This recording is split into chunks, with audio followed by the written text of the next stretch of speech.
This is NBR Today. A Financial Markets Authority and RBNZ joint review into the conduct and culture of New Zealand banks has found significant weaknesses. The regulators identified weakness in governance and management of conduct risks, and the bank's lack of proactivity in identifying and remediating these risks means vulnerabilities remain, with the potential to lead to widespread issues. The 11 banks reviewed account for 99% of household deposits. The regulators found some issues related to poor conduct by bank staff, which the banks are following up. Now, the review stemmed from revelations of serious misconduct at the bank's Australian-owned parents, which sparked a Royal Commission of Inquiry in Australia earlier this year. Troublingly, the regulators signalled that current settings do not provide sufficient scope for regulators to hold banks to account for their conduct, and they'll recommend policy changes to the government.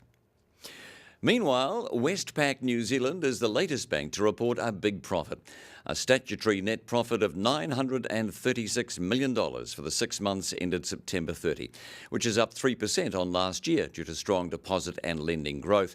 That's also after impairments were reduced and margins increased.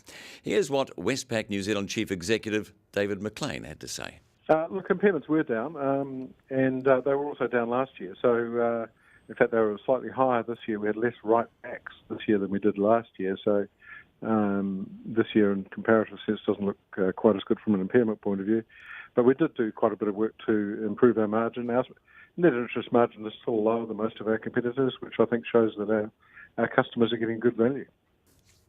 Meanwhile, the bank's preferred measure, cash earnings, rose 5% to $1.01 billion. Home loans and business lending both grew 4% over the past year, supported by customer deposit growth of 6%.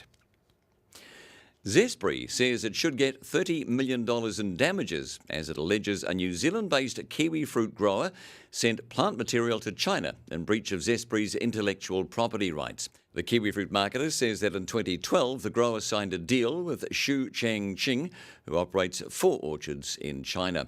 The $2.1 million deal operated with Mr. Changqing paying 10% upfront deposit and then arranging to pay back the grower the rest by paying a maximum of 20% of its profits each year. The case is ongoing, and the defendants are expected to argue that while the agreements were signed, the grower never delivered the plant material.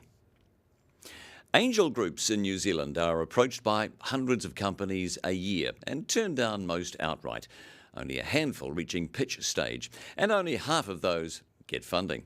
This year is shaping up to be a record one for angel investment. In the first 6 months of the year, New Zealand angels invested $30.8 million into 46 deals. That compares to $20.2 million into 29 deals over the same period last year. Just what angel investors are looking for was thrashed out at the recent Angel Investment Conference in Blenheim.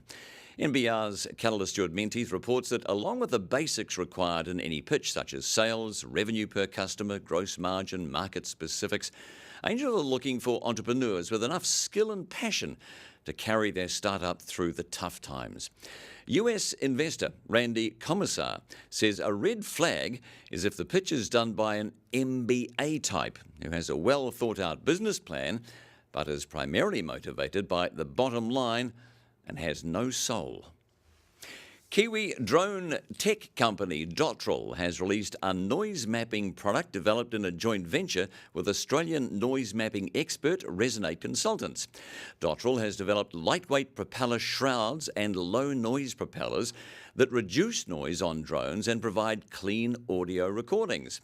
Resonate Chief Executive Matthew Stead says the new product maps noise over noisy things like dairy factories, mines, power stations, and even nightclubs.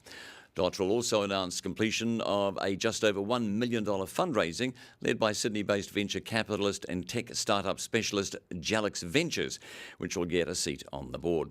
The money raised will be used for overseas business development, further intellectual property protection, and to hire more key staff. And so to tomorrow.